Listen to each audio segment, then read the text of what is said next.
YouTube, it's just Brandy, and let's talk growing up hip-hop confessions from the cast. So they did something different this season. They did a confessions from the cast, which was kind of like a reunion, but it wasn't all the cast in one room at one time. There are cast members that don't necessarily get along with everyone, so it was very much so segregated. So they started talking to Pep about her relationship with the bodyguard and how her daughter and her daughter's boyfriend, her son and her niece felt about that situation. So she indicated that her first love is her business, is salt and pepper. So anything that is ever going to mess with her money and her business, she has to let it go. So when she started to get the backlash from where his wife was coming out saying that she took her husband and blase, it started to affect her salt and pepper business. So she cut it off. She also indicated that she had had no contact with him since that time, but he has been reaching out to her family, i.e. her niece and her daughter, trying to get in contact with her, but she's had no contact with him. I mean, regardless if that's true or not, but that's what was reported. Then they had a little segment with the Simmons children. It seemed like Angela only would be in scenes with Romeo.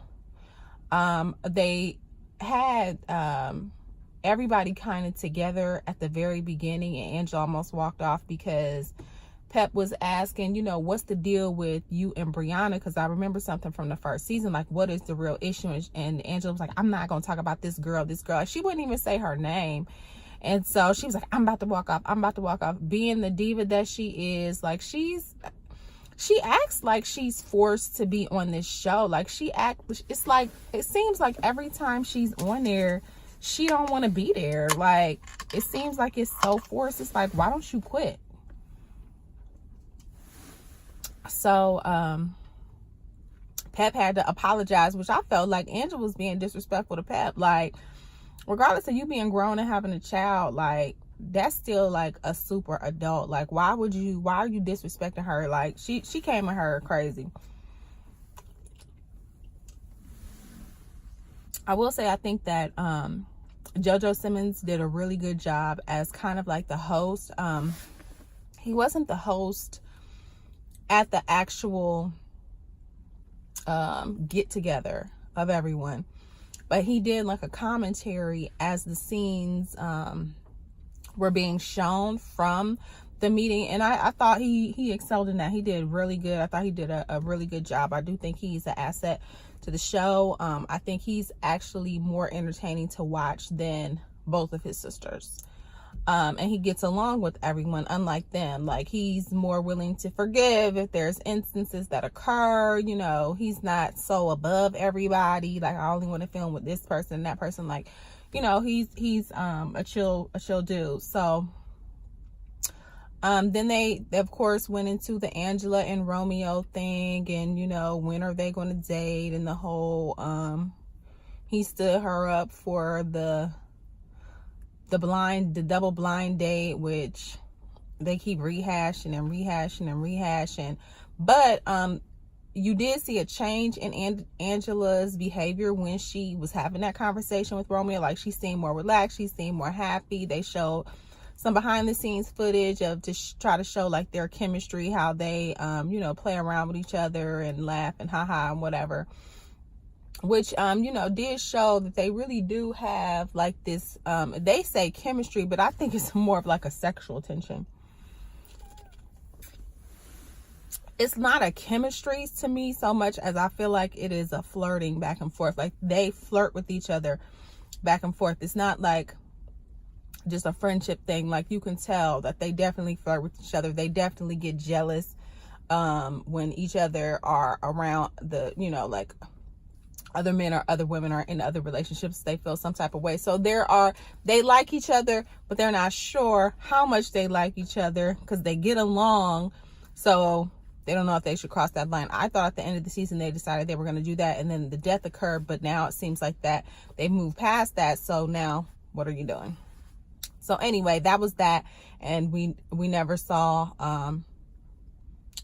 Angela and Vanessa again. That was their moment in the reunion. They talked about Boogie getting a text saying that he was going to be a father. And Damon Dash, so stupid, he got up and hugged him. He was like, finally. I feel like being in that rap industry, so many people, have these random babies that they accidentally end up with, and he's like, my son ain't, that's like it's like a rite of passage. And so he was like, oh yeah, I'm happy. Now I thought he might have been saying he was happy because he been trying to get Rocky pregnant and that's not working, so maybe it would be like, oh well, this is a way for us to, have that baby energy or whatever. But he was just like, no, having a baby makes you have to grow up and be selfless and not selfish and put somebody before you. So this what he need to grow up. Well, we find out later in the episode that it was a false alarm. The girl was just lying, but that's why you shouldn't sleep with randoms. Hello. In addition to that, Brianna did show up. She did apologize to Lil Eazy-E's son for throwing a drink in his face.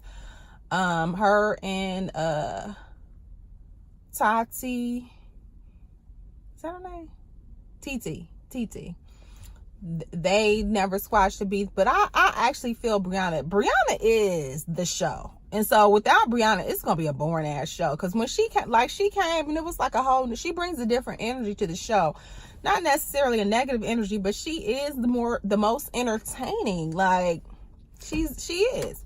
So when she came, she basically, so TT, like the issue that I had with you is that you want to talk about we're separate people. And yes, everybody knows we're separate people, but you tried to distance yourself from me to look good in the eyes of the Simmons so you could be friends with them. But we was supposed to be cool. The whole season we was rocking. Like, you was my homie. And then you tried to disassociate yourself from me to see favor in by somebody else, which is fucked up. If anything, what you could have said was, you know what, I'm cool with her, y'all not cool with her. Any adult knows how to be friends with people that don't get along. Like, everybody has that situation where you have friends that don't get along. So what you have to do is, when I hang with them, I don't bring her around. When I hang with her, I don't bring them around. But you don't bash each of them, with those groups. Like, you have to stay super neutral. So all she had to say is, you know what, I understand y'all have issues with Brianna or whatever. Those are your issues. That has nothing to do with me. But she didn't have to be like, we're separate people. I feel Brianna, I feel what she's saying, because it's not what you say, it's the way that you say it. And the way that she said it was fucked up. So, like she said, basically, I see how you are. Like, somebody else comes along that you feel like is of a higher caliber, you're going to throw me under the bus. So we can't be cool because I can't trust you. But then they did show something, like she tried to fix. She was like, I call you and you don't answer the phone. Like, and then also, if you want to be friends with somebody like Brianna, you got to know what type of person you dealing with, and you can't take everything personal. Like, that's like I feel like I'm in the same way. Like, you can't be a sensitive ass bitch. You have to be able to know, like, oh, that's just Brianna. Like, she don't really, you know what I'm saying? Like, she don't really mean it. And I feel like that's how Lil Twist is like, no, that's just B. Like, even Eazy-E's son, Eric, was kind of like, I've been knowing her for a long time, and I know she go through this and I go through, like, people know that she goes through stuff or whatever, and so they kind of give her a pass. But it's like, you just got to know the type of person you dealing with and know how they act, so that you can know when they're having an episode or a moment that you don't have to feel so personal about it. And y'all can move forward with your friendship, because it's like, oh, okay, she's having a day today, but tomorrow she'll be cool, or next week she'll be cool, whatever. So she came she said what she had to say. The only person that she really had issues with was TT. And then her and Sam got into it because, like she said, Sam don't know when to shut up. First of all, she's sitting there with people she cool with. She's not cool with Sam. Like, you mad over a dude that's not you. You mad over your friend because me and your friend didn't work out. Like, bro, get over it. Like, did you think we were supposed to get married? Like, what? Why are you so crushed? Like, is your friend is not, he's not, obviously he's not crushed. Like, oh my gosh. Like, he, I don't know about that Sam. So, I mean, basically that was kind of the whole thing. You know, it was what it was. It was kind of just a recap, but it didn't really add anything. I don't think they need to do it in the future. The whole purpose of reunion shows is to kind of tie up loose ends. When the show ends, if it ends in a, oh, I peed on the pregnancy test, are you pregnant? Oh, we broke up, are y'all still broke up? Did y'all get back together? You know what I'm saying? Like, it's to find out kind of what has happened since the show has wrapped and answer any questions that were left. So it didn't really do that. They kind of just discussed the season, which we already had did. So that's my take on the confessions from the cast, which there were no confessions. It was just a rehashing of stuff that had already occurred. But I will see you for Growing Up Hip Hop Atlanta, where they have added some new cast members, Waka Flocka and Tammy and Drea Kelly. So we'll see how that plays out later.